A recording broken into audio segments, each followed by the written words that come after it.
Hello everyone, and welcome to fallacy number 18, the is-ought fallacy. It's a good one. And now let's talk about the definition from the workbook. The definition from the book is arguments that assume that just because something is a certain way, it ought to be that way.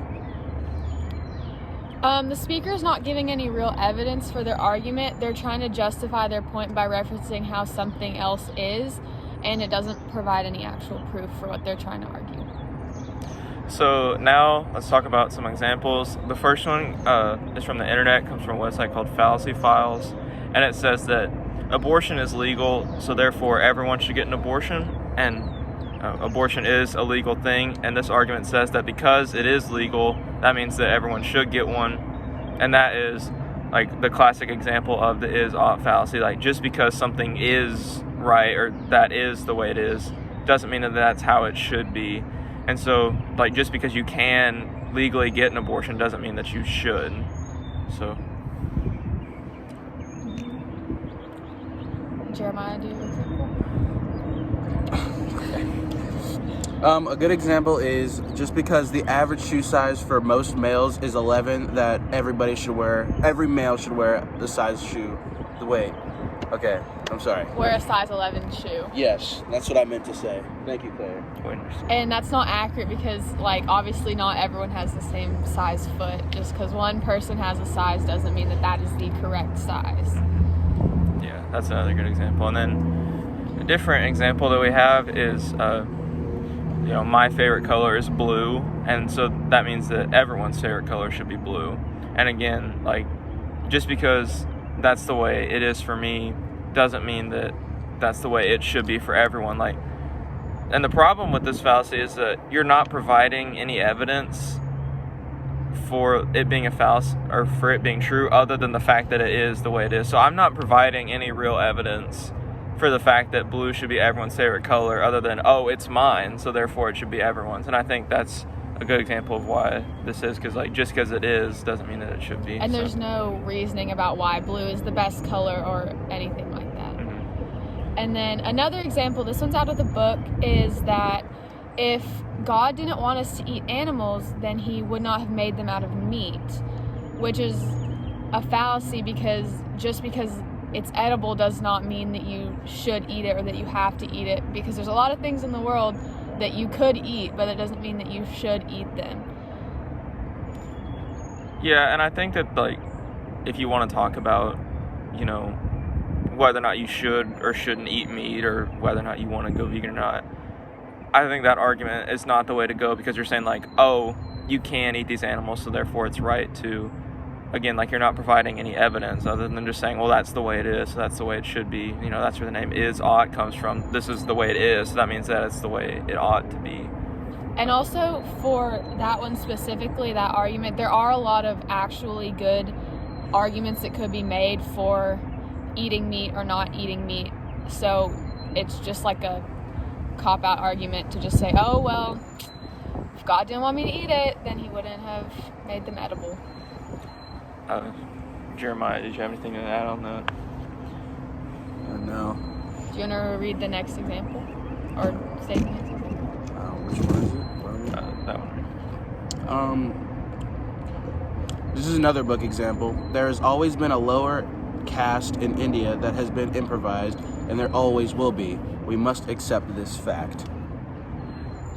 Yeah, and, like, India does have the caste system, and it does, like, keep some people in poverty, and, that's the way that they've always done it. That's part of their Hindu religion. And again, like, just because that's the way it is and has been for, that 1,000 years, doesn't mean that that's the way it should be. If you want to talk about whether or not the caste system is good, then you have to provide actual evidence for it other than just, well, that's the way it's always been, so. And this example is, like, essentially just denying the possibility of change, which it's always, like, change is always possible. So saying that, oh, we just have to accept it, this is the way it is, this is the way it's always going to be, is, like, denying something that does exist, which is change. So the next example from the book is how can you criticize people for gambling in casinos? Gambling is a legal activity in this state. And this is obviously, it's kind of the same as the one before. They're saying that it's legal, so like you should do it, which is not a good argument. Anything to say, Jeremy?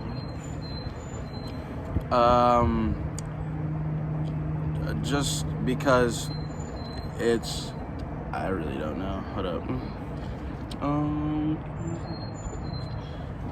I mean, they're saying that because it's legal that you shouldn't be able to criticize anyone for doing it, even though like gambling can still go against like personal beliefs or like religious type things. So. And I think that kind of goes back to the abortion thing that we talked about at the beginning. And I mean, this is true for other scenarios. Like, just because something is or could be legal in some places, that doesn't mean that it's right. Like, you know, you have to have actual reasons for it to be morally right. And I think that, I mean, there are some, I mean, I guess you could have decent reasons to gamble, but a lot of times, like, the negatives outweigh the positives on that. So just because that is something you can do doesn't mean that it's the right thing to do or that you can't criticize other people for it. And just because the option is available doesn't mean you should or shouldn't do it. So another example out of the book is someone asking, why would you want to pay lower taxes? Taxes are set by Congress and they're the law of the land. And so they're basically saying that Congress set up these tax laws, so that's the way that it should be. Congress set them, so that's how it is, so we ought to just go with it and pay the taxes as the laws are written, which isn't really very good because the taxes might be too high. The person's arguing for lower taxes. So, yeah. Did you want to add something? No, I think that about sums it up. Okay. Jeremiah, do you want to read the next one? Why ask why? Gold edition audio cassettes. Music is better with the fuzz. So in this picture advertisement from the book, it's talking about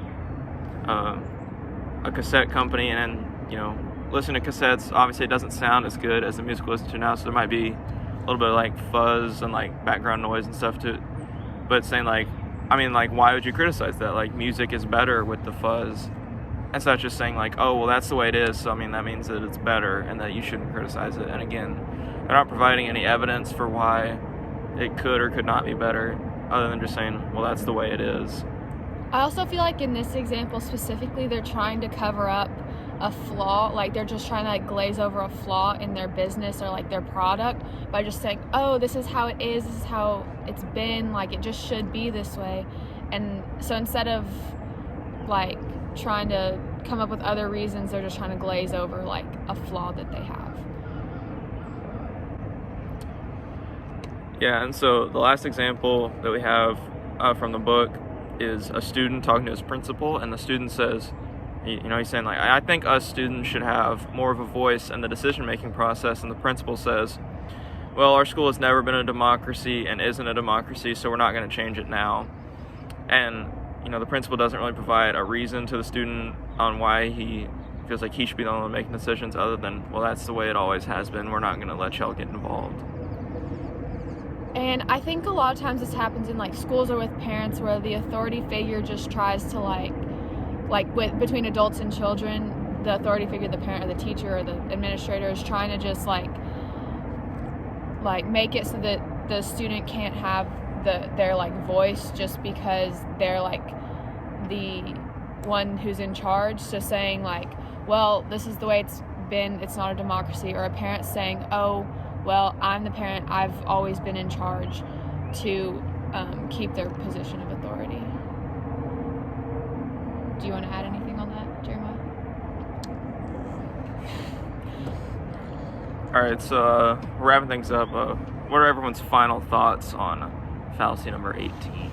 I feel like this one's really easy to just like do in your everyday life, just to be like, well, this is how it is, so this is how it's gonna be. When you're like caught in a position where you don't have a good argument, or there's not a good argument. I feel like a lot of people will use this one just in everyday conversation. Good. I think this one is used very commonly in most arguments because it's very easy to change. Is something that's very easy to like ignore. You guys get what I'm saying? Mm-hmm. Yeah, and I think that, you know, several of the examples from the book and ones that we found online are like have to deal with laws and just going ahead and assuming that because something is a law, then that means that it's right. And I think that's something you have to watch out for. You have to determine for yourself whether or not it is or is not morally right to you or to everyone. So that's all we have. Thank you for watching, and now you know more about the is-ought fallacy.